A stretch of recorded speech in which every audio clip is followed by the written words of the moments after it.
I think I've mentioned before that after I do a complex project, sometimes I just like to unwind with a kit.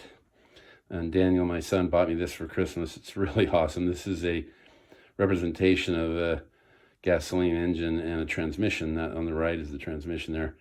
And this is just two of the cylinders.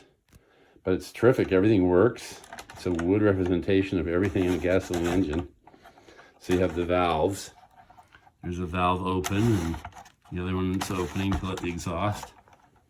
But you have the transmission that can have different levels, like a real transmission. So you turn it a little bit. Anyway, it's terrific fun. I'll put the details down below where you can buy one if you want one.